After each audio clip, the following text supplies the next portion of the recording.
Manji, Mr. Parasaran.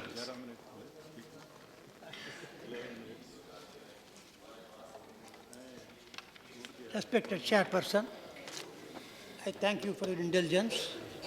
With your kind leave, I will share a few minutes with the honorable members of this honorable House.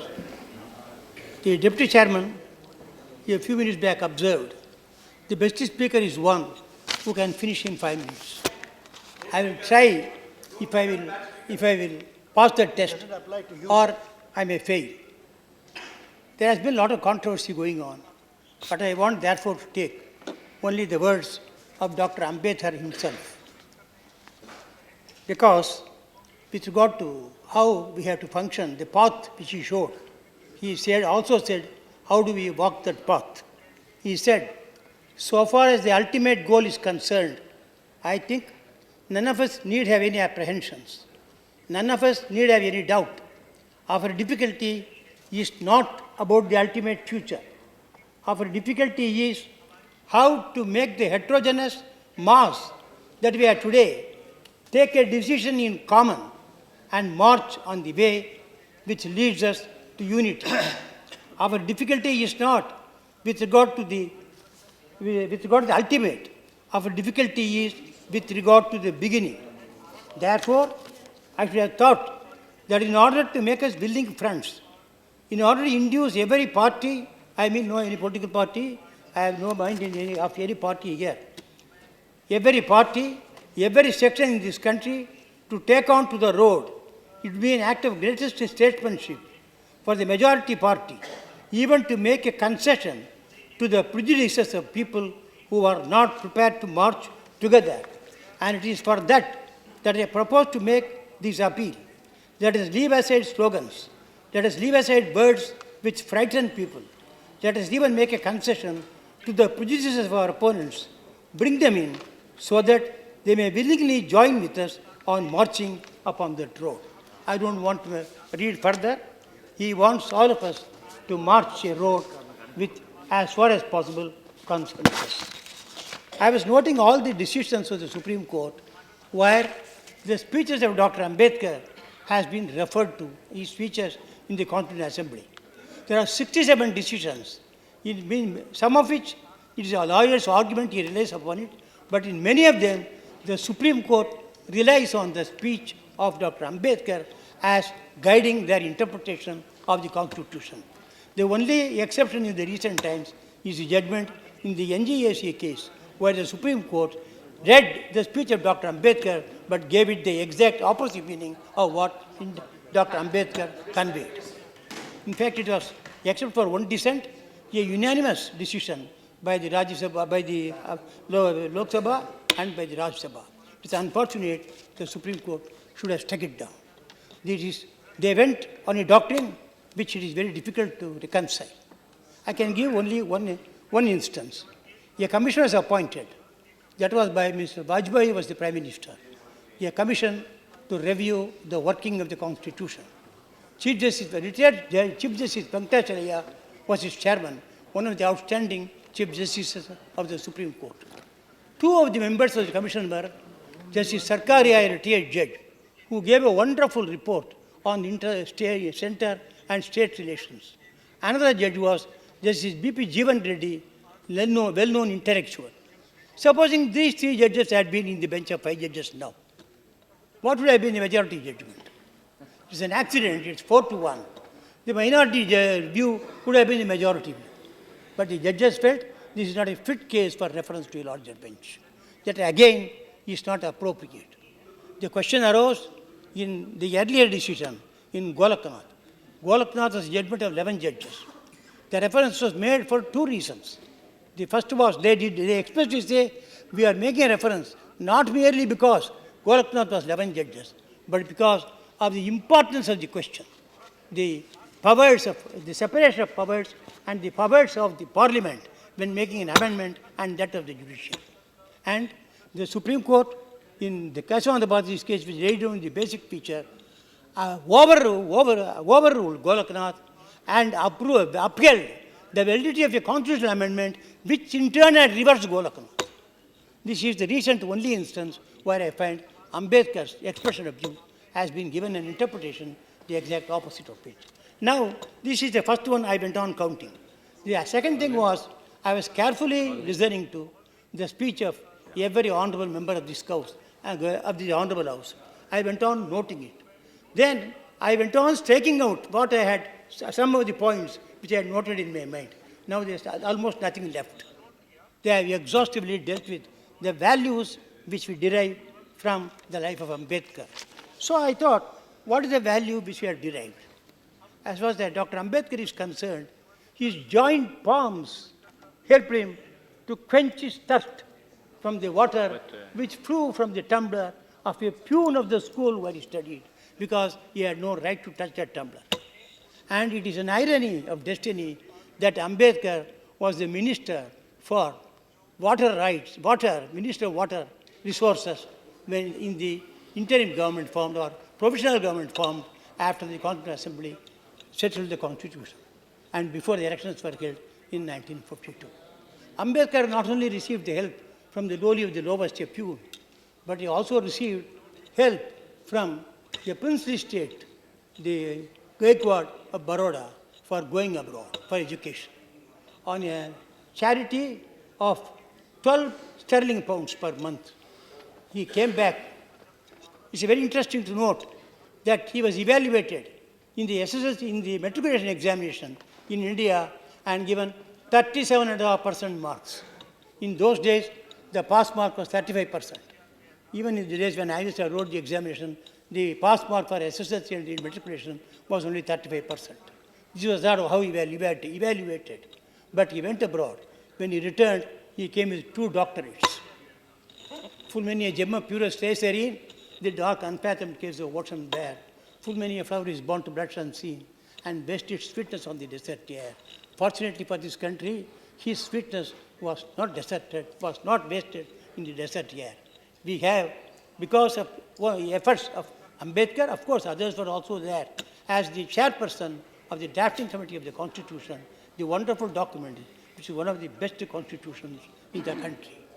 He was so wise that there is a provision in the Constitution which ousts the jurisdiction of the Supreme Court and all the courts in the country.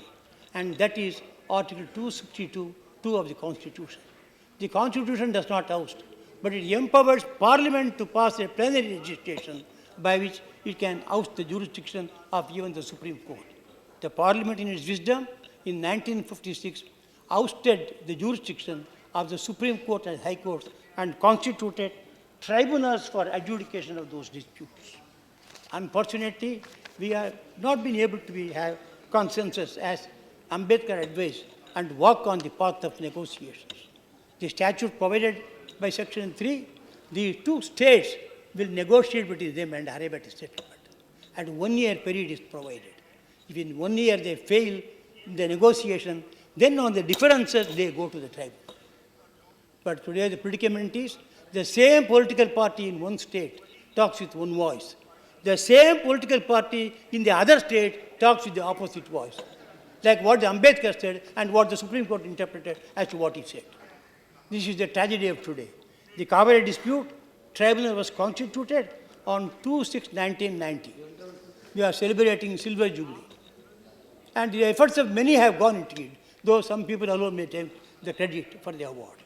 Now, we come to Krishna too. There's already a dispute which went on in 1969 for 6 or 7 years. Now, a second tribunal in 2004. 11 years have passed, pending in the Supreme Court. I don't want to refer to Ravi Bias. The Act provides sitting judges of Supreme Court or High Court have to be appointed as members of the tribunal. But it has become almost a practice that judges are appointed on the eve of their retirement. So that when they function as the tribunal, all they are retired judges and they don't command such power and authority as sitting judges do. This has been the tragedy of water disputes. I refer to it because one of the points made by the leader of the House was cooperative federalism. Our constitution is a union of the leader of the House. She said it, yes. Rightly, no, rightly he said it. But, no. I'm only complimenting you, don't worry.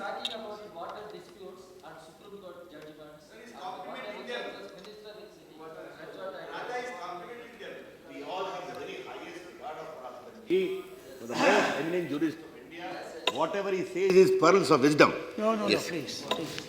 You know, I am a child in this house, only 3 years old. But I have been telling others outside, you may talk so lightly about them. But I found that everybody is so well informed. If something happens in Kashmir or Kanyakumari, within half an hour, a member in the house knows it. He raises a question. He takes leave and raises a question. We are all underestimating them. They have got more information, more knowledge. In fact, I learnt it after I came here. And politicians have become the objects of ridicule today. In every walk of life, there is good and bad things. I don't know why the Supreme Court held the law minister is untouchable. The article says the appointment of judges by the president.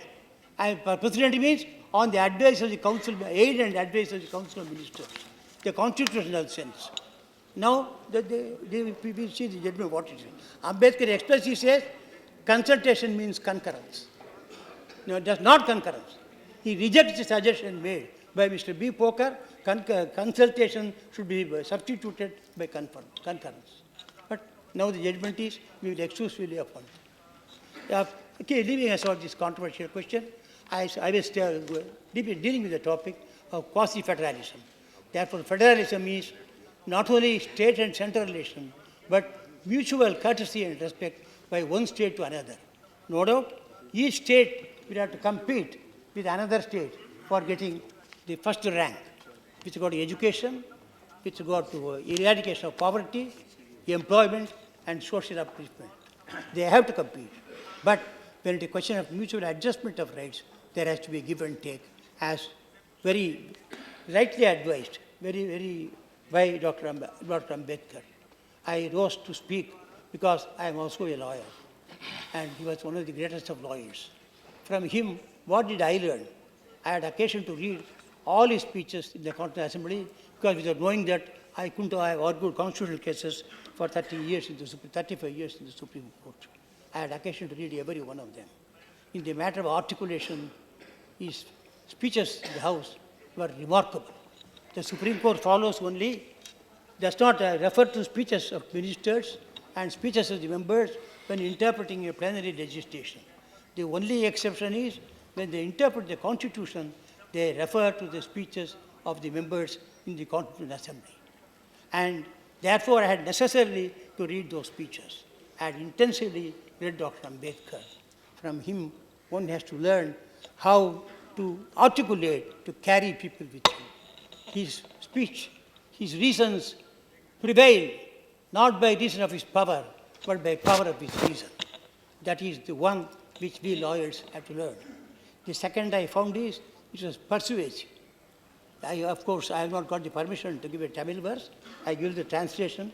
Vettanavai mettanavai vellavam, Vellathil pattu oorum kol panjir payari, Nettirippu parekku nekkuvida parai, Pasu marathin verukku nekkuvidum. An arrow can penetrate an elephant and kill an elephant. The same arrow cannot penetrate an elephant stuffed with cotton. A crowbar cannot, an iron bar cannot enter between two rocks, but the tender root of a plant can enter between two rocks. This is what I learned from the speeches of Dr. Ambedkar. What today is required is not arrogance, as he says, not the slogans, as he says, but persuasion, mutual cooperation, and response to the other's feelings. If we do so, these interstate disputes can be resolved within 1 year. We need not be hanging in the corridors of the Supreme Court. I understand Ravi Bias had costed 9 crores. One will be taken aghast when they see the amount spent in the litigation which got other water disputes. Today the litigation is so costly. And Chief Justice Venkatacharya once sitting in the court said, otherwise I won't say it, in the court said, the fees of lawyers today has become a king's ransom. This is the cost of litigation today. And still states have not realized that our federalism is a cooperative federalism. That is, it's a union of the states. Therefore, the Supreme Court has said it is not a federalism in the strict sense. It's a quasi-federal constitution. So that we maintain our rights. We compete with the other rights in getting the first mark in the way we have functioned. But we also mutually adjust our rights to others. It's a relationship of harmony between the center and the states intercede between themselves. This is the cooperative federalism which I am able to conceive, which has been referred to by the leader of the commission, the leader of the House. I thank you, Mr. Chairperson, for the time you have afforded me. I know that the time of this House is very precious and more learned people are there to address. I thank you for the time given. Thank you, Mr. Parasaran. Very valuable deliberation.